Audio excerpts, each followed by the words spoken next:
ओम शांति पुस्तक पठन श्रीमद् भगवत गीता रहस्य लेखक ब्रह्मा कुमार सुधांशु शेखर मिश्र।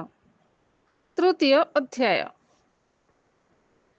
महाभारत कालीन युद्धास्त्र एवं वैज्ञानिक क्षमता उपरे पर्यालोचना कले मध्य जना जाए जे ताहा वर्तमान समयर युद्धास्त्र और वैज्ञानिक क्षमता ठारू कौनसी गुणरे न्यून नथिला। महाभारत रे आग्नेयास्त्र वायुअस्त्र बारुणास्त्र आदिर वर्णना मिले। आग्नेयास्त्र द्वारा आकाश मार्गरू अग्नि वर्षा, वायुअस्त्र द्वारा झड़ तोफान सृष्टि एवं बारुणास्त्र द्वारा जेतेबेले कृत्रिम जल वर्षा मध्य करा जाय पारथिला। आग्नेयास्त्रर तुलना वर्तमान समय रे आणविक बोमा सहित करा जाय पारे। आज विश्व रे वैज्ञानिक माने एभली आविष्कार कलेनी जहा फल रे जे कोनोसी स्थान रे कृत्रिम वर्षा करा जाय पारिबो, ऋतु परिवर्तन करा जाय पारिबो, महाबात्या उत्पन्न करा जाय पारिबो, बरफ पहाड़ को तरलाई जल प्लावन करा जाय पारिबो। हिरोशिमा नागासाकी रे व्यवहार करा जायथिबा आणविक बोमा विनाशकारी आग्नेयास्त्र ज्वलंत उदाहरण। वर्तमान एहाठारू सहस्र गुण शक्ति संपन्न बोमा निर्मित होई सारलाणी। पूर्व अमेरिका द्वारा वियतनाम युद्ध बेले कृत्रिम जलवर्षा कराइबा और कुहुड़ी सृष्टि करुथिबा बोमा वर्षण करिबा महाभारत कालीन वरुणास्त्र और वायुअस्त्रर संकेत दिए। महाभारत रे वायुमार्ग रे यातायात करुथिबा कथा केतेक प्रसंग रे वर्णना करा जायछि। एहा वर्तमानर उड़ाजाहाज सहित तुलना करा जाय पारे। आउ मध्य 18 दिनर अल्पावधि समय मध्य 18 उपक्षिणी विशिष्ट विशाल सेनार संहार मध्य निश्चित भाव एक वैज्ञानिक जुगर सूचना दिए। वर्तमान अनेक भारतीय तथा पाश्चात्य विद्वान मध्य पुराण एवं वेद वर्णित विषय वस्तु आधार रे विश्वास कले जे प्राचीन भारत रे विज्ञान आज भली चरम उत्कर्ष लाभ करथिला। भागवत रे वर्णना अछि जे सांब ऋषि मानक द्वारा अभिशप्त होई लहु मुसल जन्म देले। एही मुसल ही यदुवंशर विनाश करथिला। यह वास्तव में संभव नहेले मध्य यह पौराणिक आख्यान रे एक वैज्ञानिक सत्य लुकायित। यदुवंश को वैज्ञानिक गोष्ठी सहित और सांब एक निर्दिष्ट वैज्ञानिक प्रतीक बोली ग्रहण करा जाय पारे। लौह मुसल को वर्तमान मिसाइल बा प्रक्षेपास्त्र सहित तुलना करा जाय पारे। अन्यथा एक साधारण लौह मुसल महाविनाशकारी अस्त्र हेब किपरि?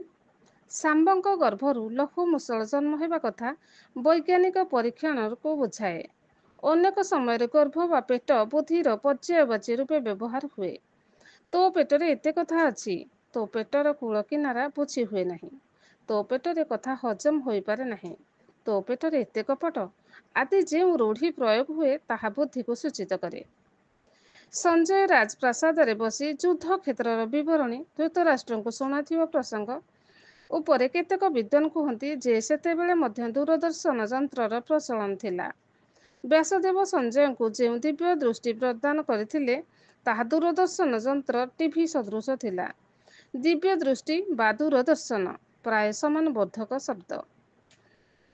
ऋग्वेदरे आयसीपुर लौह दुर्गर उल्लेख अछि। वैदिक जुगरे पुरा चरिष्णु नामक एक विशेष यंत्रर व्यवहार हेउथिला। एहा द्वारा शत्रुपक्षर दुर्ग मानक ध्वंस विध्वंस करा जाय पारथिला। एहाकु वर्तमानर बुलडोजर सहित तुलना करा जाय पारे। इंद्रंक द्वारा व्यवहृत वज्र मध्य बारूद भली कौनसी एक प्रेरक पदार्थ रे परिचालित हेउथिला बोली प्रसिद्ध पाश्चात्य विद्वान विल्सन विश्वास करती। सेहीपरि रथ मुसल नामक एक जांत्रिक रथ शत्रु सैन्य मानक मध्य पशि घूरी घूरी से मानकु मारुथिला ओ महाशिला नामक अन्य एक यंत्र शत्रु सेनार उपरे प्रस्तर वृष्टि करि पारथिला बोली प्राचीन ग्रंथ मानकरे वर्णित होइछि। वैदिक काल रे न्यूटन को सापेक्षवाद लोके जानिथिले। सापेक्षवाद सिद्धांत बिना अणु विच्छेदन अनुसंधान संभव नथिला। एही अनुसंधान ही आणविक बोमार जन्मदाता। यूनिवर्स ऑफ वेदांत रे बनी देशपांडे लिखिछंती जे बादरायण पतंजलि व्यास सापेक्षवाद सिद्धांत को आइनस्टाइन तथा ହିସନବର୍ଗଙ୍କ ଭଳି ପ୍ରମାଣିତ କରିଛନ୍ତି। କପିଳ ମୁନିଙ୍କ ଦ୍ୱାରା ରଚିତ ସାଂଖ୍ୟ ଦର୍ଶନ ଅଧ୍ୟୟନ କଲେ ଜଣାଯାଏ ଯେ ତାହା ବର୍ତ୍ତମାନ ପ୍ରଚଳିତ ଭୌତିକ ବିଜ୍ଞାନ ଠାରୁ କୌଣସି ଗୁଣରେ କମ୍ ନୁହେଁ। କପିଳଙ୍କ ସମୟ ଗାଲିଲିଓ ଏବଂ ନ୍ୟୁଟନଙ୍କ 2500 ବର୍ଷ ପୂର୍ବ ବୋଲି ପ୍ରତିପାଦିତ କରାଯାଇଛି। ଯେହେତୁ ସେତେବେଳେ ବର୍ତ୍ତମାନ ଭଳି ସମୟ ବୈଜ୍ଞାନିକ ଜ୍ଞାନ ଉପଲବ୍ଧ ଥିଲା, ତେଣୁ ମହାଭାରତ ଯୁଦ୍ଧରେ ଅତ୍ୟାଧୁନିକ ଅସ୍ତ୍ରଶସ୍ତ୍ର ବ୍ୟବହାର ନିଶ୍ଚିତ ଭାବରେ ହୋଇଥିଲା। ଏହି ପରିପ୍ରେକ୍ଷୀରେ ପ୍ରଶ୍ନ ଉଠିପାରେ ଯେ ବର୍ତ୍ତମାନର ବିଜ୍ଞାନ ମାତ୍ର 200 ବର୍ଷର ପ୍ରାଚୀନ। ତେବେ ଖ୍ରୀଷ୍ଟପୂର୍ବ 3100 ବର୍ଷରେ ଘଟିଥିବା ମହାଭାରତ ଯୁଦ୍ଧରେ ଆଜି ଭଳି ଅତ୍ୟାଧୁନିକ ଅସ୍ତ୍ରଶସ୍ତ୍ର କିପରି ବ୍ୟବହାର ହୋଇଥିଲା ବା ସେହି ବୈଜ୍ଞାନିକ ଜ୍ଞାନକୌଶଳ କେବେ ଓ କିପରି ବିଲୋପ ହୋଇଯାଇଥିଲା, ଏଠାରେ ପ୍ରସିଦ୍ଧ ବୈଜ୍ଞାନିକ ଆଇନଷ୍ଟାଇନ ଏକ ଉକ୍ତି ଉଦାହରଣ ସ୍ୱରୂପ ଉଲ୍ଲେଖ କରାଯିବା ପ୍ରାସଙ୍ଗିକ ହେବ। ତାଙ୍କ ମତରେ ଯଦି ତୃତୀୟ ବିଶ୍ୱଯୁଦ୍ଧ ହୁଏ, ତେବେ ଏହା ଏଭଳି ବିନାଶକାରୀ ହେବ ଯେ ପରିଣାମ ସ୍ୱରୂପ ସମସ୍ତ ବୈଜ୍ଞାନିକ ଉପଲବ୍ଧି ସମାପ୍ତ ହୋଇଯିବ ଏବଂ ମନୁଷ୍ୟ ପୁନଶ୍ଚ ପ୍ରସ୍ତର ଯୁଗକୁ ଫେରିଯିବ। ପୂର୍ବରୁ ସ୍ପଷ୍ଟ କରାଯାଇଛି ଯେ ମହାଭାରତ ଯୁଦ୍ଧ ପୂର୍ବକଳ୍ପର ଅନ୍ତିମ ଚରଣରେ ଘଟିତ ହୋଇଥିବା ଘଟଣା। ତେଣୁ ପୁନରାବର୍ତ୍ତନ ସିଦ୍ଧାନ୍ତ ଅନୁସାରେ ଏହା ପୁନରାବୃତ ହୋଇ ତୃତୀୟ ବିଶ୍ୱଯୁଦ୍ଧର ରୂପ ନେବ। ଏହି ବିନାଶକାରୀ ଯୁଦ୍ଧରେ ବର୍ତ୍ତମାନର କଳିଯୁଗୀୟ ଆସୁରୀ ସଭ୍ୟତା ସମ୍ପୂର୍ଣ୍ଣ ନଷ୍ଟ ହୋଇଯିବ। ଜନସଂଖ୍ୟା ଅତ୍ୟଧିକ ହ୍ରାସ ହୋଇଯିବ। କେବଳ ଈଶ୍ୱରୀୟ ମାର୍ଗରେ ପରିଚାଳିତ ନରନାରୀଗଣ ସ୍ୱ ଆତ୍ମିକ ଶକ୍ତି ବଳରେ ସୁରକ୍ଷିତ ହୋଇ ବର୍ତ୍ତିଯିବେ। ସେମାନଙ୍କ ଘରେ ଦୈବୀ ଗୁଣଯୁକ୍ତ ଆତ୍ମାମାନେ ଜନ୍ମ ନେବେ। ଏହିପରି କଳିଯୁଗ ସତ୍ୟ ଯୁଗରେ ରୂପାନ୍ତରିତ ହେବ। ସେହି ସମୟରେ ସମସ୍ତେ ସୁଖ, ଶାନ୍ତି, ସମୃଦ୍ଧି ଓ ପବିତ୍ରତାର ପରିପୂର୍ଣ୍ଣ ତଥା ଦୈବୀ ଗୁଣଯୁକ୍ତ ହୋଇଥିବାରୁ ବୈଜ୍ଞାନିକ ଅସ୍ତ୍ରଶସ୍ତ୍ରର ଆବଶ୍ୟକତା ପଡ଼ିବ ନାହିଁ। ତେଣୁ ସେଗୁଡ଼ିକ ଲୋପ ପାଇଯିବ। ପୂର୍ବକଳ୍ପରେ ମଧ୍ୟ ଠିକ୍ ଏହିପରି ଅବିକଳ ଘଟିଥିଲା।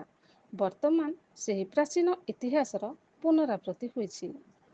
କ୍ରମଶଃ ଓମ୍ ଶାନ୍ତି।